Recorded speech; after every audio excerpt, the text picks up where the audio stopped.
사도 바울은 로마서 12장 9절로부터 11절까지 말씀 가운데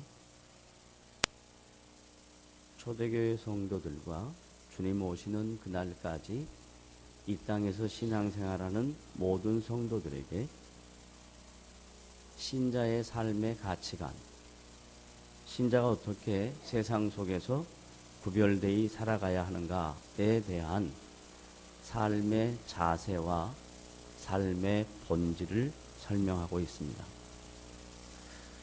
인생살이에는 정답이 없습니다. 그러므로 어떤 철학자나 어떤 종교학자도 인생에 대한 정확한 답을 내릴 수가 없습니다. 인간이 갖고 있는 유한한 한계 속에서 나름대로 경험한 것들과 역사 속에서 깨닫게 된 것들을 근거로 막연한 추론은 가능합니다. 그러나 인생이 이것이다 라고 어느 누구도 정확하게 답을 내릴 수가 없는 게 우리에게 주어진 삶입니다. 그런데 사도 바울은 그런 인생의 답이 없는 이 세상의 모든 사람들 가운데 특별히 예수 믿고 하나님의 자녀가 된 사람들에게 인생의 정답은 없어도 인생은 이렇게 하나님 앞에서 살아야 된다라고 삶의 가치관, 본질, 의미, 내용을 설명하고 있습니다. 그것이 로마서 12장에서부터 이제 16장까지의 내용이 그런 내용들인데, 오늘 말씀은 앞에 설명한 내용과 연결되어지는 말씀입니다. 앞에 있는 내용과 뒤에 있는 내용이 따로따로 놓여 있는 것이 아니라 앞에 있는 내용을 이해해야 오늘 말씀을 이해할 수 있습니다. 앞에 있는 내용이 뭐냐면, 그리스도 안에서 예수 믿는 모든 사람들이 한 몸이 되었고 그 몸 안에 여러 지체가 있다라는 겁니다.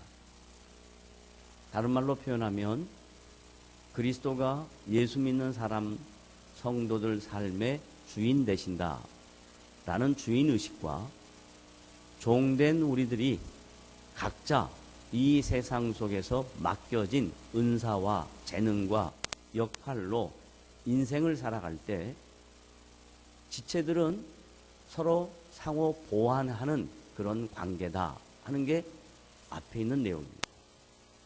상호 보완하며 인생을 살아가야 할 성도들이 이제 실제적으로 살아갈 때 어떤 갈등을 겪냐면 사람에 대한 잘못된 견해가 있습니다.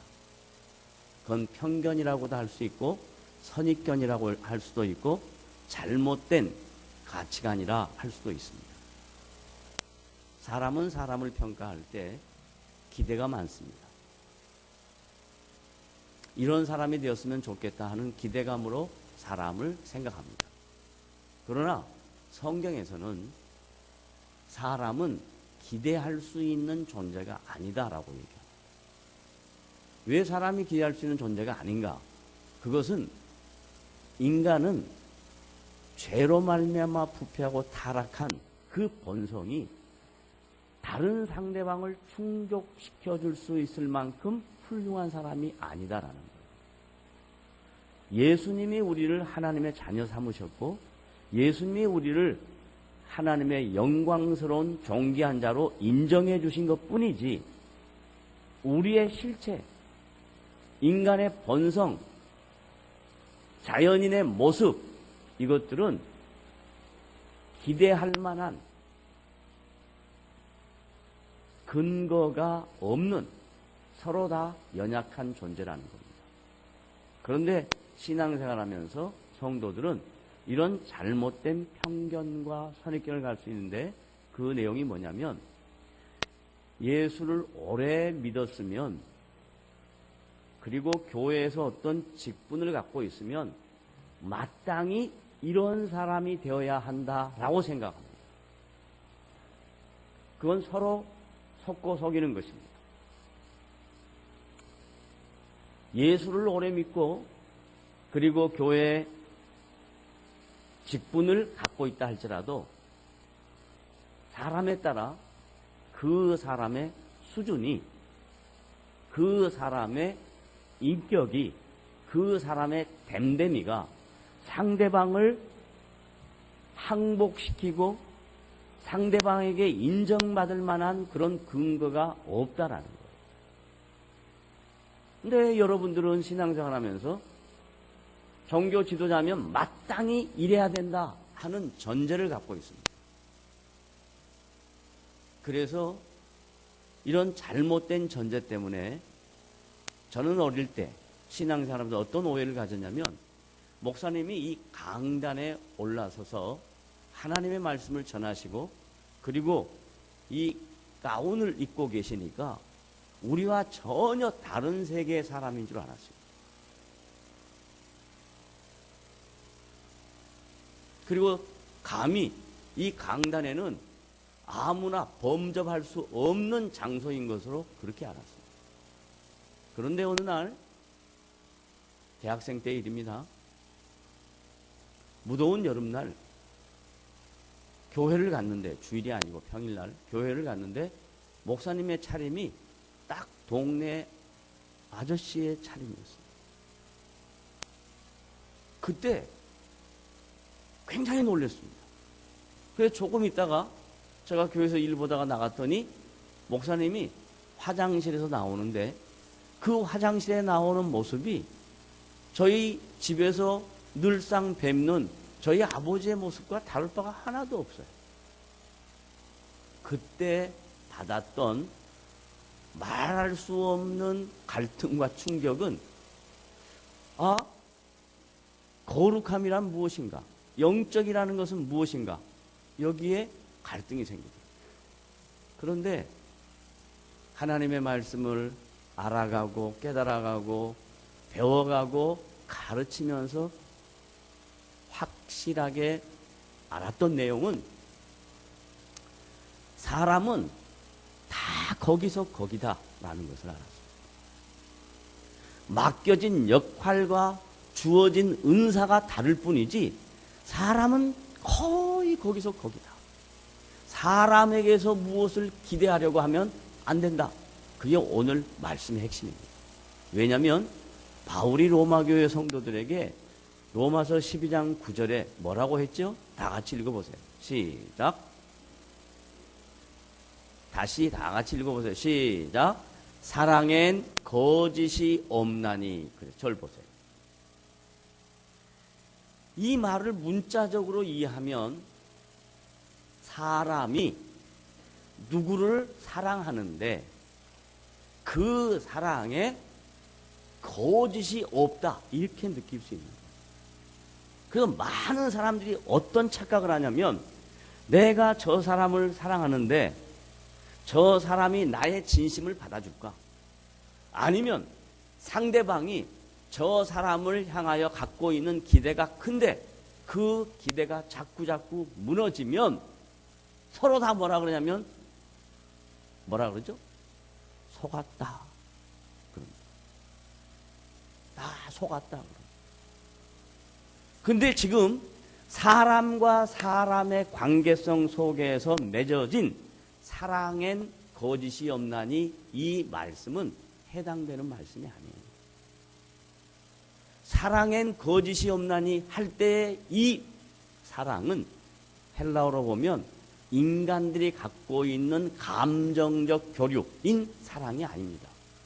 이 사랑은 아가페의 사랑입니다. 하나님의 사랑입니다. 하나님의 사랑만이 거짓이 없는 것입니다. 사람들의 사랑은 다 거짓이 있는 것입니다. 가식이 있는 겁니다. 가면을 다 쓰고 있는 겁니다. 말로는 사랑한다고 하는데 내면은 그러지 않을 수 있다는 것이 인간의 본성입니다. 이걸 모르면 어떤 갈등이 생기냐면, 사람에 대하여 기대가 크고 사람에 대하여 기대한 만큼 오해가 생기고, 그래서 그 오해가 오해를 낳고, 그래서 그 오해로 인하여 관계가 깨지게 됩니다. 따라하십시오. 사람에게는 거짓이 없다. 아이고, 잘 들으셨네. 다시, 사람에게는 거짓이 있다. 예. 하나님의 사랑에는 거짓이 없어요. 왜 하나님의 사랑에는 거짓이 없냐? 자기 자신이 영광 보좌와 능력과 권세와 모든 것을 버리시고 인간을 사랑해서 인간의 몸으로 이 세상에 오셨어요. 그걸 기독교 교리로 성육신이라고 얘기합니다. 거룩하신 분이 인간이 되셨다라는 이야기입니다. 이 세상 어느 종교도 신이 인간이 되지 않습니다. 오직 기독교만이 당신의 사랑을 증명하기 위하여 하나님이 영광을 버리시고 능력을 버리시고 권세를 버리시고 다 버리시고 낮고 비천한 이 세상에 가장 천한 모습으로 인간의 모습으로 오셨습니다. 그것으로 당신의 사랑을 증명하셨습니다. 그래서 그 하나님의 사랑에는 거짓이 없습니다. 왜? 모든 사람을 다 사랑하시니까. 우리는 사랑의 조건이 있습니다. 보편적으로 결혼하지 않은 남자 청년들은 사랑의 조건이 외모입니다. 보편적으로 결혼하지 않은 여자 청년들의 사랑의 조건은 자격입니다. 이것으로 상대방을 평가합니다. 그런데 외모나 자격이나 조건들이 항상 동일하지 않아요. 외모는요, 시간이 지나가면 다 똑같아집니다.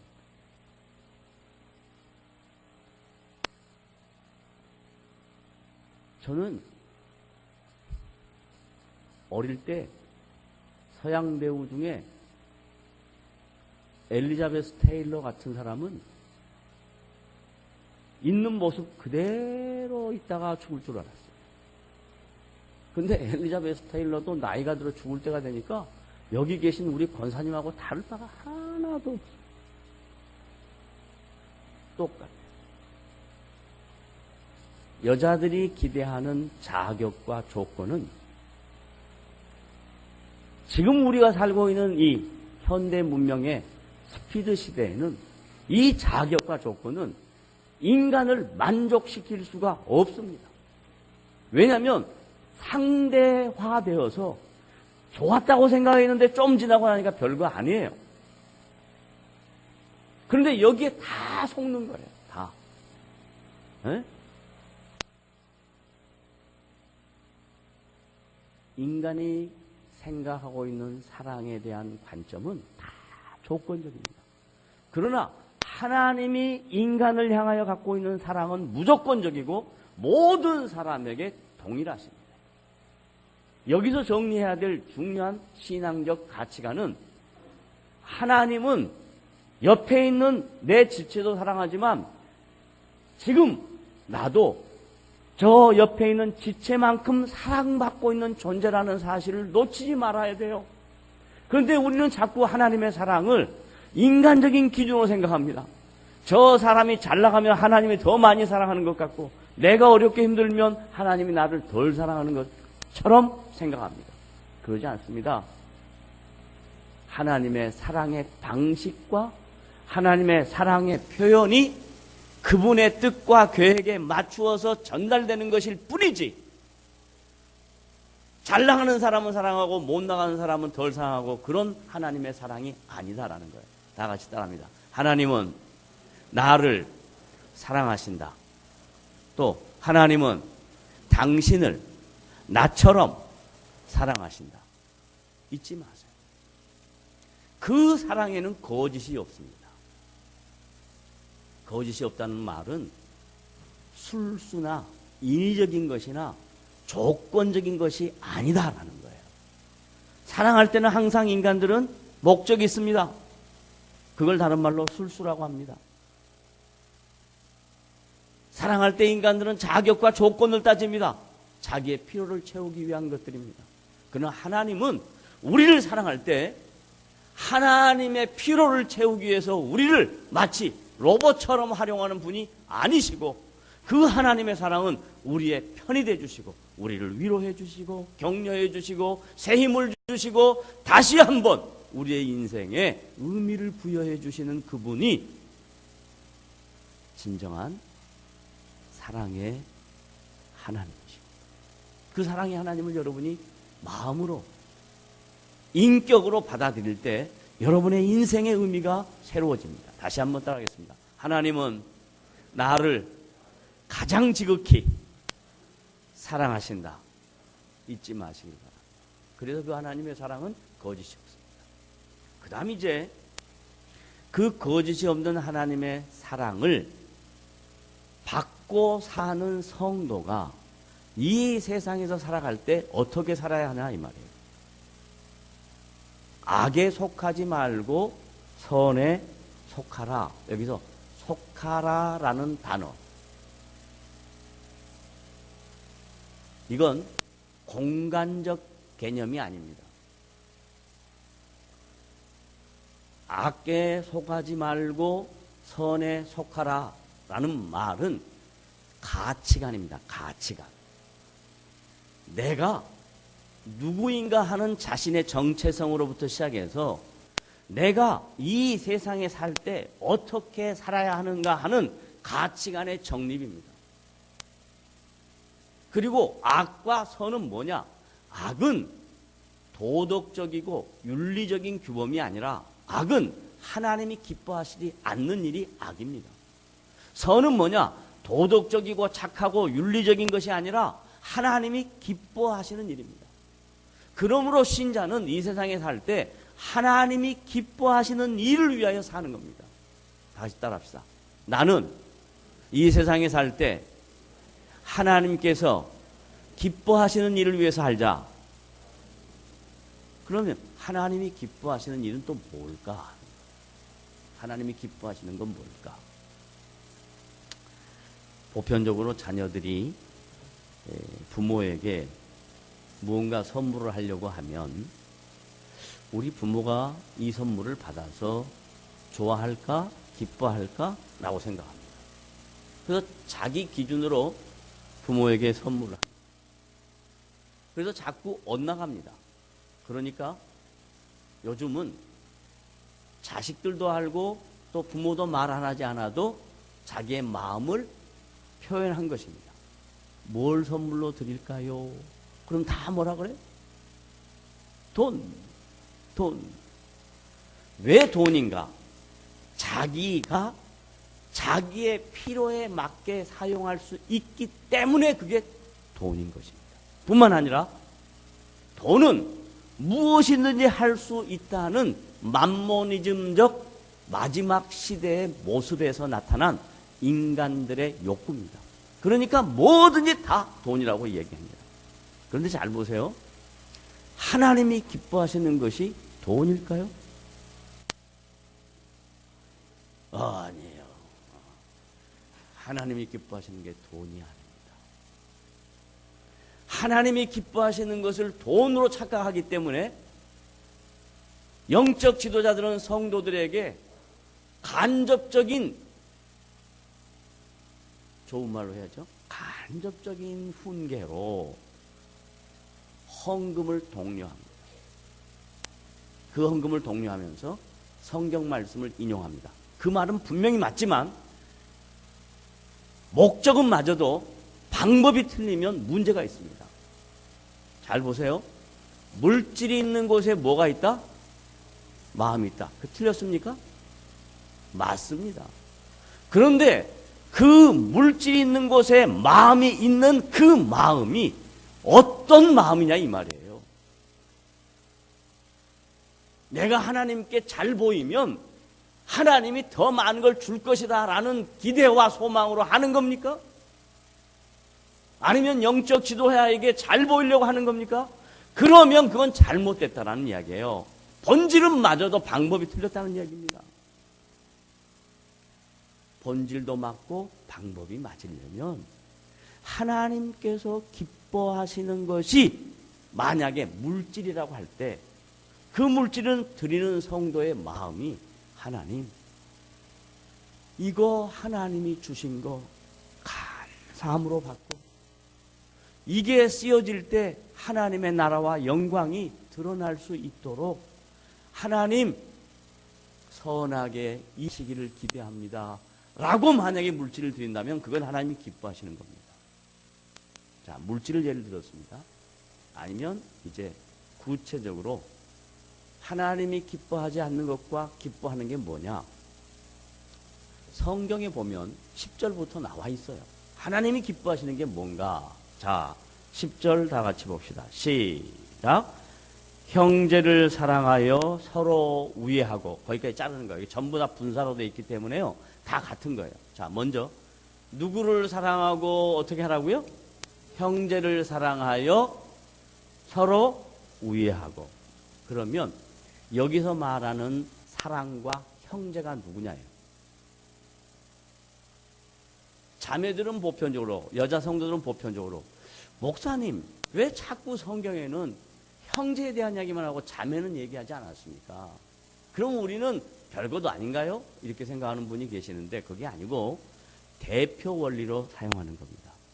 하나님이 아담을 대표 원리로 사용했듯이, 그렇다고 해서 하와가 의미가 없는 존재가 아니에요. 같은 의미인데, 동질의 의미인데 하나님께서 당신의 뜻을 드러내실 때 아담을 대표로 해서 사용하신 것 뿐입니다. 그러면 더 책임이 많죠. 그러니까 남자들만 대표한 것으로 한 내용으로 받지 마시고 남녀 모두에게 이야기했는데 역할과 책임이 크다는 입장에서 형제라고 얘기합시다. 형제를 사랑하여 서로 우애하고 했어요. 그럼 여기서 말하는 형제가 육체적인 혈연적 형제인가 하는 겁니다. 여러분 인생을 살아봐서 알지만 소위 우리 동양 문화권은 이 혈연적인 관계성이 굉장히 두드러진 곳입니다. 왜 그러냐? 이 농경사회, 목축사회와 농경사회의 차이점입니다. 농경사회는 혼자서 일을 할 수가 없습니다. 그래서 같이 일하는 거 옛날부터 있었잖아요. 품앗이 하잖아요. 그러니까 이 혈연적 관계가 매우 중요했습니다. 사회공동체를 이루어갈 때. 그래서 과거의 농경사회에서는 친척하면 대단한 거였어요. 그런데 산업화가 되면서 점점 도시로 나가고 그리고 이 사회의 트렌드가 변화가 되니까 혈연관계가 점점 약해집니다.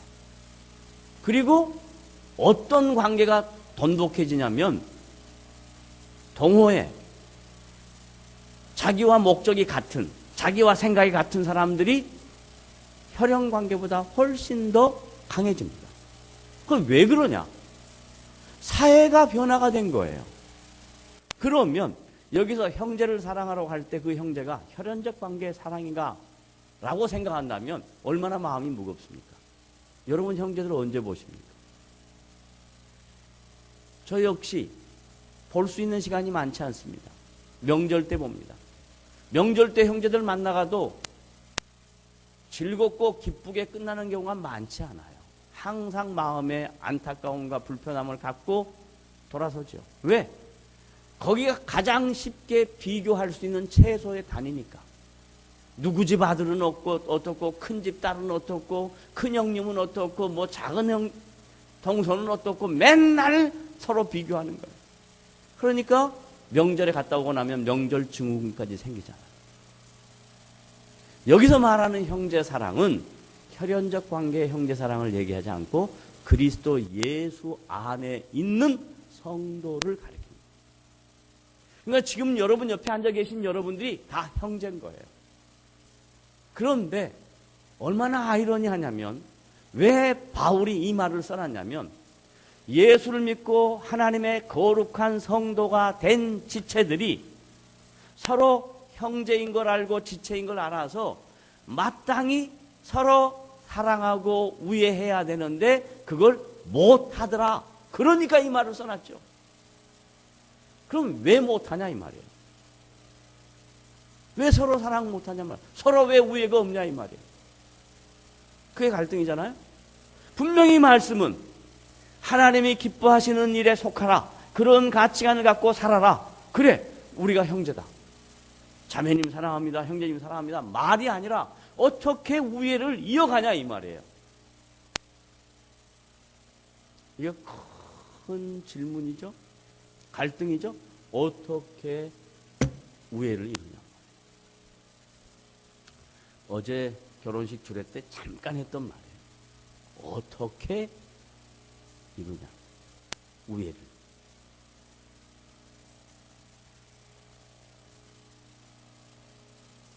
다른 걸 인정하는 거예요. 나와 너가 다르다라는 걸 인정하는 거예요. 왜 자꾸 자기 기준으로 상대방을 평가하세요? 자기 기준으로 상대방을 평가하니까 우애하는 마음이 안 생기는 거예요. 너의 있는 모습을 받아주면 우애하는 마음이 생깁니다. 우리는 서로 다른 존재입니다. 하나님은 우리를 똑같이 만들지 않았습니다. 하나님은 우리를 다 다르게 만들었습니다. 다른 사람이 서로 우애하려면 다른 걸 인정해야 우애가 생깁니다. 교회 공동체 안에서 성도들끼리 서로 다르다는 걸 인정해야 해요. 신앙의 컬러도 다르고 자라온 배경도 다르고 공부한 것도 다르고 지식도 다르고 갖고 있는 소유도 다르고 다 다릅니다. 다르다는 걸 인정하고 그 자체 내에서 용납하는 겁니다. 그 용납은 할 수 있는 만큼 용납이에요. 용납한다 그래가지고 저처럼 돌아버리지 말고. 저는 너무 용납하다 보니까 이게 머리가 어쩔 때는 돌아버릴 것 같아요. 그래서 용납의 한계를 정하고 있습니다. 여기까지만 용납하자. 그건 주님께 맡기자. 그 다음부터는. 왜? 내가 하나님이 아니니까. 용납할 수 있는 데까지 최선을 다해서 용납하는 거예요. 십자가의 정신으로. 주님을 닮아가는 마음으로, 주님을 본받는 마음으로 용납할 수 있는 만큼 용납하는. 더 이상 제가 터질 것 같으면 그때는 난 못하겠다. 이렇게 해야지 내가 살지. 잘못하다가 나도 죽겠더라고요. 따라하세요. 수준만큼 용납하자. 그러면 상대방의 수준이 얼마만큼인가 아는 거예요. 자, 형제를 사랑하여 서로 우애하고, 그 다음 뭐라 그랬어요? 존경하기를 서로 먼저 하며. 존경이 뭐예요? 저 사람이 존경받을 만한 대상이니까 존경한가요? 예를 들면 갑자기 우리나라 여야에서 갑자기 반기문 유엔 총장 그냥 갑자기 존경의 대상입니까? 그러니까 존경하는 겁니까? 아니요. 지금 여기는 교회 공동체 안에서 얘기해요. 그러면 초대 교회 성도들은 대부분 로컬합니다. 대부분 소득계층이 낮고 노동자 계급입니다. 사회에서 소외된 사람들입니다. 서로 소외된 사람들끼리 더 갈등이 많습니다. 있는 사람은요, 웬만한 것 갖고 문제 안 생깁니다. 근데 없는 사람은 작은 것 갖고 문제가 생깁니다. 그래서 좀 넉넉한 곳에서 뭐가 난다 그래요? 뭐에서 뭐가 난다? 광에서 인심이 난다. 그러잖아요. 광에서 인심이 난다. 그 말이 뭐냐면 넉넉하니까 웬만한 건 넘어가요. 근데 넘어가지 못하는 사람은 아무것도 없는 거예요. 넘어가지 못하는 사람은 아무것도 없는 거예요, 자기께. 그러니까 만약에 넘어가면 자기가 상대방한테 무시당한다고 생각하는 거예요. 그거 아닙니다. 넘어가는 연습을 해보세요. 훈련을 해보세요. 그러면 넘어가집니다. 형제를 사랑하여 서로 우애하고 존경하기를 서로 먼저 하며, 존경이란 자격과 조건이 있어서 다 갖춰져서 존경한다 하는 것은 존경이 아니고, 초대교회 성도는 다 하층 계급입니다. 그런데 그 사람들이 존경의 대상이 되네요. 왜 존경의 대상인가? 하나님이 그를 하나님의 백성 삼으신 것과, 그리고 우리가 그리스도 안에서 한 지체된 것 때문에 존경의 대상입니다. 그러면 존경의 대상이 된 지체들에게 서로 먼저 존경하는 건 뭐냐?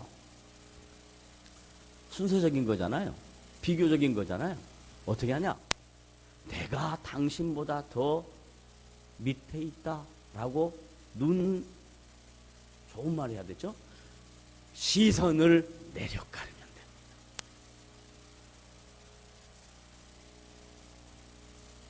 좀 리얼하게 이렇게 하고 싶은데 이제 나이가 들어가니까 조금 이렇게 하려고 시선을 낮추면 됩니다. 시선을. 제발 이 똑같은 시선에서 조금 높이 있다고 시선을 높이지 마시고 시선을 낮춰보세요. 아래를 보세요. 밑에를 보세요. 낮은 자리를 보세요. 그러면 자기도 모르는 사이에 감사가 생깁니다. 눈이 높아지면 높아질수록 불평과 원망과 시기와 징후가 생깁니다. 따라하세요. 시선이 낮아지면 불평이 생긴다. 감사가 생긴다. 시선이 높아지면 뭐가 생긴다?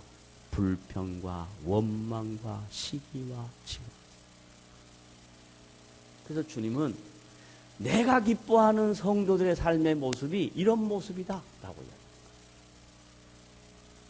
세 번째 11절 시작. 부지런하여 게으르지 말고. 기가 막힌. 어쩌면 성경은 인간의 본성을 이렇게 잘 아는지 몰라요.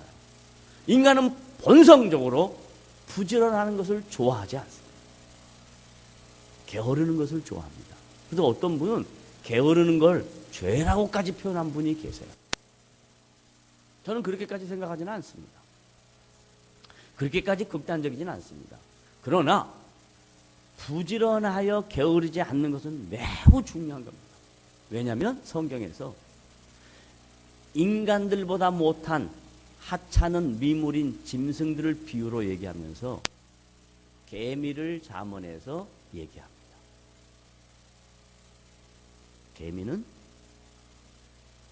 부지런하여 게으르지 않습니다. 그런데 요즘 인간의 이성으로 성경적 가치가 아닌 인위적인 기준으로 개미 철학을 거꾸로 바꿉니다. 부지런하여 게으르지 않는 것이 잘한 일이 아니다 이렇게 가르칩니다. 그러니까 가치관에 혼동이 생기죠. 예수 믿는 사람은 구약의 말씀이나 신약의 말씀이나 3000년 전 말씀이나 2000년 전 말씀이나 이게 하나님의 말씀입니다. 하나님께서 말씀하시기를 부지런하여 게으르지 말라 그랬으면 사람은 부지런해야 합니다. 게으르지 말아야 합니다. 예를 들면 예수 믿는 성도는 직장 생활에 출근할 때도 다른 사람보다 좀 더 먼저 가야 됩니다. 그런데 우리 알듯이 예수 믿는 사람들이 직장 생활하면서 꼭 중요한 일이 있을 때 신우회 모여로 간다고 그래요.